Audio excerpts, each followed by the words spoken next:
Bon, notre groupe ne comptait pas intervenir à ce stade pour une raison simple, c'est que nous pensions que la configuration proposée se limiterait à une communication de la part du président du Conseil exécutif et pas à un débat d'Assemblée, mais néanmoins saluer le fait qu'un premier espace s'ouvre et que nous puissions l'investir et y faire état de nos sentiments, puisqu'on ne peut parler à ce stade que de sentiments et pas encore d'analyse approfondie. Bon, des choses fortes ont été dites. Je pense d'abord qu'il faut, au plan de la méthode, puisqu'on semble entrer dans un cycle, en tous les cas c'est ce qu'on peut appeler de nos voeux, que les choses soient précisées en termes, dirons-nous, d'agenda et plus généralement de transparence. Je m'inscris un peu en contradiction avec ce que vient de dire Jean-Martin, même si j'en comprends tout à fait l'esprit. Bien sûr que la discrétion doit à un moment donné prévaloir lors de ce genre de rencontre jusqu'à un certain point. Je le dis sans ton polémique, ni volonté de critiquer ou de reprocher quoi que ce soit à qui que ce soit.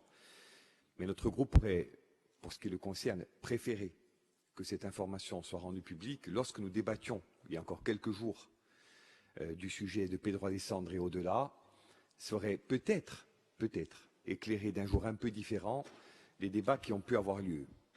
Je ne peux pas croire que ce rendez-vous ait été fixé ces dernières heures ou ces derniers jours à peine, et je pense qu'il eût été préférable que notre Assemblée ait pu avoir connaissance de cette information dans les délais. Ceci étant posé, ce n'est pas grave. Je le dis parce que j'espère qu'on est véritablement au seuil d'un parcours commun et pas pour reprocher encore une fois quoi que ce soit. Mais il me semble important, puisqu'une démarche collective est a priori souhaitée aujourd'hui, qu'elle emprunte au plan de la méthode, de l'agenda et de la transparence qui est due à l'ensemble des conseillers ces chemins-là. Ça, c'est un premier point. Deuxième point sur le fond. Pardon, mais si l'heure est à la franchise, allons-y tranquillement. Il faut qu'on pose des éléments. Les gens auxquels on parle sont, pour certains, au moins autant que nous au fait de l'histoire, au moins autant que nous au fait des résultats électoraux, au moins autant que nous au fait des luttes qui sont conduites dans ce pays depuis un demi-siècle. Donc je crois que le problème n'est pas d'interroger leur volonté politique. Le problème aujourd'hui est de créer les conditions pour qu'elles se manifestent. Il y a eu un score important de la part des nationalistes, toutes tendances confondues, lors des dernières élections. Jean-Martin vient de le dire, il y a des gens qui ne sont pas nationalistes, que nous respectons tout autant que ceux qui le sont, qui ont exprimé un souhait, mais ce souhait, à rebours des caricatures, n'est pas un souhait anti-nationaliste. Et c'est une donnée importante, je ne la découvre pas, mon cher Jean-Martin. Je le savais pour ma part et depuis longtemps déjà. Mais ce que je veux dire par là, c'est qu'il n'y a plus les pros et les antis. Il y a un peuple qui, dans des conditions aujourd'hui plus difficiles, de mon point de vue, exprime des convictions dans la diversité qui le caractérise. Donc le problème aujourd'hui, c'est de mon point de vue, et j'en aurais terminé à ce stade, d'aborder 3 niveaux de temporalité. Premier niveau, les urgences absolues. Il y a le cas de Pedro Alessandre et des gens qui l'entourent. Ça a été dit à l'unanimité, on ne peut pas, au nom de ce qui a été consenti ensemble, faire comme si le problème était second parce que ces gens sont en prison depuis bientôt un quart de siècle. Il y a une nécessité, et même une urgence, et je le dis sans provocation ni populisme, au même titre que la Corsica Ferries ou les dossiers du moment. C'est de même nature. Et je rejoins également l'idée qu'il n'y a pas de hiérarchie entre les douleurs ou entre les dossiers et qu'il convient de traiter d'un même élan, dans une communauté de vues et je l'espère de temps, ces sujets-là. Deuxièmement et très rapidement, la Corsica Ferries. Le problème, ce n'est pas les 88 millions. Le problème, ça a été dit, c'est ce que ça révèle et ce que ça aggrave concernant le budget de la collectivité en général. Quand vous passez l'horizon qui n'est pas que symbolique du milliard de dettes et que l'État y est pour beaucoup,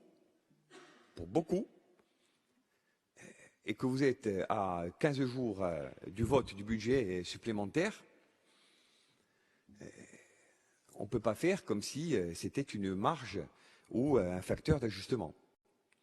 C'est un problème fondamental, c'est-à-dire que notre collectivité aujourd'hui, du fait notamment de la décision qui a été rendue, elle est dans l'incapacité de voter un budget qui nous permette de nous projeter sereinement.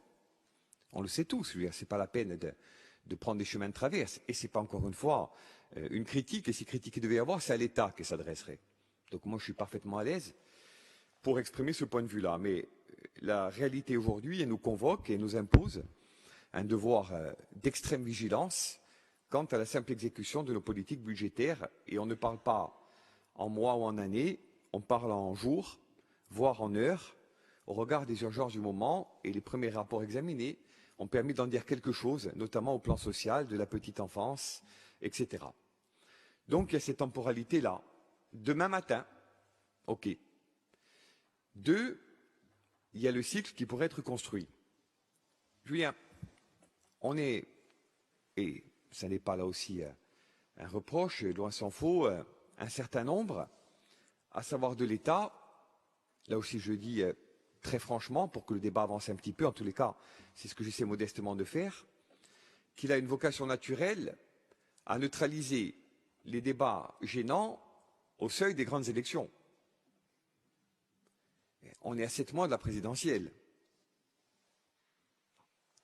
Et ce n'est pas la peine d'avoir fait 10 ans d'histoire ou d'avoir présenté une thèse à ce sujet pour imaginer qu'à Paris, il y a des gens qui pensent qu'il faut gagner du temps. Mais autant qu'on se le dise, sinon on se ment. Moi, je veux croire qu'à côté de ceux qui veulent gagner du temps, il y a des gens qui veulent régler les problèmes. Allez, je fais une nouvelle fois, comme vous tous, je pense, ce pari-là. Mais pour que ces gens-là aient voix au chapitre, et je l'espère, au bout du parcours, la décision, en son esprit et en sa lettre, dirons-nous, mais il importe qu'entre nous, nous fixions les termes de la discussion.